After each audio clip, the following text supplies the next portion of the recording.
Langit Madrid sore itu menyala jingga. Di sebuah sudut kecil di San Cristobal de Los Angeles, seorang anak kecil berlari menembus debu yang berterbangan, menendang bola plastik compang-camping seakan hidupnya bergantung padanya. Namanya Raúl González Blanco, putra dari Pedro, seorang pekerja sederhana, dan Maria Luisa, ibu rumah tangga yang membesarkan anak-anaknya dengan cinta dan pengorbanan yang tak bersuara. Raúl lahir pada 27 Juni 1977. Ia tumbuh bukan di tengah kemewahan, bukan pula di atas rumput stadion yang terawat rapi.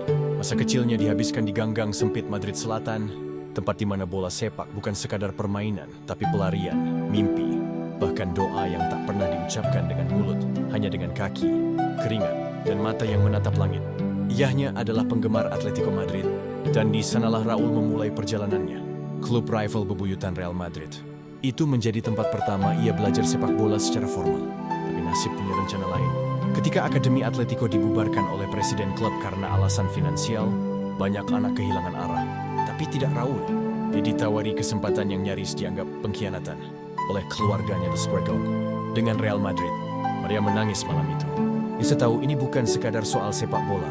Ini tentang keyakinan dan kehormatan keluarga. Tapi ayah Raúl dengan berat hati berkata, biarkan dia pergi. Kita ini bukan siapa-siapa.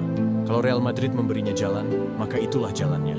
Maka berangkatlah Raúl, bocah kurus dengan mata penuh cahaya, ke Akademi Real Madrid, La Fábrica. Raúl muda datang ke La Fábrica tanpa nama besar, tanpa koneksi. Hanya membawa satu hal yang tak bisa dibeli, semangat. Di akademi legendaris milik Real Madrid itu, anak-anak dari seluruh Spanyol beradu nasib. Masing-masing ingin jadi yang terbaik, tapi tak semua sanggup bertahan. Banyak yang menyerah, banyak yang pulang tanpa membawa apa-apa, kecuali luka dan kecewa. Raúl, ia tak bicara banyak. Ia hanya berlarung. Ia sahaja bermain. Ia harus mencetak gol. Pelatih-pelatih di akademi mulai memandangnya dengan kagum. Bukan karena tekniknya yang spektakuler, bukan pula karena kecepatannya yang mencolok, tapi karena mentalnya, dingin, tenang, lapar, dan nyaris tanpa celah. Dia seperti lahir untuk Real Madrid. Walau darahnya sempat berdenyut untuk Atletico, di usia 17 tahun, nama Raúl sudah bergema di seluruh akademi. Namun pelatih utama Real Madrid kala itu, Jorge Valdano, membuat keputusan yang menggemparkan, memasukkan bocah kurus ini ke dalam skuad utama untuk pertandingan melawan Real Zaragoza. Saat itu tidak banyak yang tahu siapa Raúl, tapi dunia akan segera mengenalnya. Tanggal 29 Oktober 1994, di Stadion La Romareda, Raúl berdiri gugup. Seragam putih kebesaran Real Madrid melekat di tubuhnya, seperti mimpi yang terlalu besar bagi tubuh yang masih kurus. Tapi Valdano meyakininya. Ia berkata, kelari saja, bermainlah dengan hatimu. Sisanya akan datang sendiri. Raúl tidak mencetak gol di pertandingan debutnya, tapi ia menunjukkan nyali yang tak dimiliki banyak pemain senior. Berlari ke sana kemari, menggiring bola, membuka ruang, dan menunjukkan kecerdasan yang jauh di atas usianya. 1 minggu kemudian, tanggal 5 November 1994, ia mencetak gol pertamanya untuk Real Madrid. Lawannya adalah Atletico Madrid, tim yang dulu mencampakkannya, tim yang dulu diyakini keluarganya sebagai rumah. Dan ketika bola itu masuk, ketika ia merayakan gol itu di hadapan 100.000 pasang mata di Santiago Bernabeu, air mata ibunya menetes di rumah kecil mereka. Tidak karena gol itu, tapi karena anaknya telah menemukan rumah baru. Rumah bernama Real Madrid. Musim-musim berikutnya adalah simfoni yang dibangun oleh kaki dan hati Raúl. Bukan pemain dengan gaya flamboyan. Ia tak pernah harus dikenal karena tendangan salto atau skill menawan. Tapi ia adalah simbol kerja keras, simbol keikhlasan, simbol cinta pada lambang di dada. Raúl mencetak gol demi gol, bukan untuk dirinya, tapi untuk klub. Ia tak pernah meminta sorotan. Ia tidak harus membuat kontroversi. Ia hanya bersemi mencetak gol dan mencium cincin di jarinya, simbol cinta kepada istrinya, Maman, dan keluarganya. Tahun 2008, Real Madrid mengangkat trofi Liga Champions. Setelah penantian panjang selama 32 tahun, Raúl menjadi bagian dari momen bersejarah itu. Tapi ia belum puas. Tahun 2000 dan 2002, ia kembali membawa Madrid menjadi juara Eropa. Di final tahun 2002 melawan Bayer Leverkusen, Raúl mencetak gol penting. Tapi dunia lebih mengingat tendangan voli Zidane malam itu. Dan Raúl, ia tersenyum, tidak iri, tidak kecewa. Karena ia tahu, selama Madrid menang, itu sudah cukup baginya. Di ruang ganti Real Madrid yang penuh bintang, ada satu hal yang selalu jadi penenang badai, kehadiran Raúl. Saat Figo datang, ia menyambut. Saat Zidane bergabung, ia merangkul. Saat Ronaldo Nazario meledak, ia mengalah. Raúl bukan pemain yang haus sorotan. Tapi justru dalam kesunyiannya itulah ia menjadi pemimpin. Ia tak banyak bicara. Ia jarang berteriak. Tapi semua pemain, dari yang muda sampai yang paling bersinar, menaruh hormat padanya. Dalam hati Raul, Real Madrid bukan klub, ia adalah hidup. Dan setiap kali ia memakai ban kapten di lengannya, ia merasa memikul seluruh sejarah Bernabeu di pundaknya. Ketika Madrid mendatangkan Galacticos, banyak yang mengira Raul akan tersingkir. Tapi ia tak gentar. Ia tahu cara terbaik mempertahankan. Tepatnya adalah dengan memberi segalanya di lapangan di luar lapangan. Dia datang paling awal ke tempat latihan dan pulang paling akhir. Ia bicara empat mata dengan pemain muda, bahkan saat semua orang mengabaikannya. Tebak selain pemimpin sejati, bukan karena jabatan, tapi karena hati. Tahun-tahun kejayaan mulai bergeser, cedera menghampiri, usia mulai berbicara, dan dunia yang dulu memuja Raul mulai mengarahkan pandangannya ke wajah-wajah baru. Cristiano Ronaldo, Lionel Messi, Fernando Torres, bahkan Gonzalo Higuain di Madrid. Raul mulai jarang mencetak gol. Media mempertanyakan keberadaannya. Sebagian fans mulai tak sabar. Tapi ia just stop power. Ia tak pernah meminta diberi kesempatan. Ia tak pernah menyalahkan siapapun. Ia hanya terus bekerja, terus hadir, terus bermain. Musim 2008-2009 menjadi titik nadir. Madrid tidak konsisten. Raul semakin sering dicadangkan. Namun di tengah semua itu, ia pencetak gol ketiga dari 23, membuatnya menjadi pencetak gol terbanyak dalam sejarah klub, melampaui Alfredo Di Stefano. Dan ketika ditanya tentang rekor itu, jawabannya sederhana. Saya tidak pernah bermain untuk mengejar rekor. Saya bermain untuk Real Madrid. Itulah Raul, pangeran yang tak pernah meminta mahkota, tapi tetap dikenang sebagai raja oleh mereka yang tahu arti setia. Tahun 2010, setelah 16 musim bersama Real Madrid, keputusan pahit harus diambil. Manajemen menyadari bahwa era baru sedang dibangun di bawah Jose Mourinho. Raul tahu waktunya telah habis, tapi tidak ada pesta megah. Tidak ada koreografi besar, tidak ada parade, hanya satu konferensi pers sederhana. Raul duduk, mengenakan jas hitam dan dasi putih. Matanya berkaca-kaca, suaranya gemetar. Aku datang ke klub ini sebagai anak laki-laki. Hari ini aku pergi sebagai seorang pria. Bernabeu hening selama beberapa detik, sebelum akhirnya berdiri memberikan tepuk tangan panjang. Beberapa jurnalis menangis, bahkan Florentino Perez pun menunduk, seakan sadar bahwa hari itu bukan sekadar akhir dari sebuah karier. Duet Lekakis dari Suwakir. Raul meninggalkan Real Madrid dengan 741 penampilan, 323 gol dan berjuta kenangan.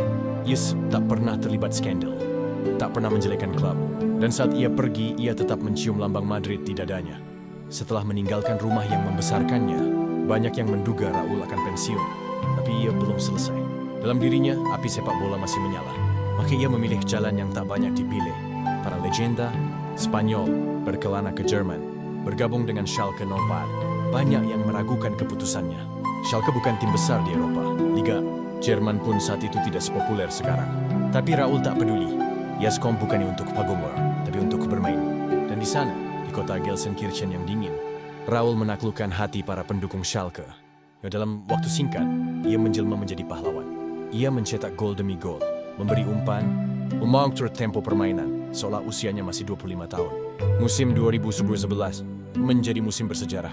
Raul membawa Schalke ke semifinal Liga Champions pencapaian yang nyaris tak terbayangkan sebelumnya. Ia mencetak 19 gol di semua kompetisi. Tapi The Schirmerks yang memberi semangat dan kedewasaan dan warna depan. Para fans Schalke memberinya julukan El Señor, Sang Tuan, bukan karena kehebatannya semata, tapi karena martabat dan ketulusan yang ia bawa ke setiap pertandingan. Setelah 2 musim gemilang bersama Schalke, Raul kembali berpetualang.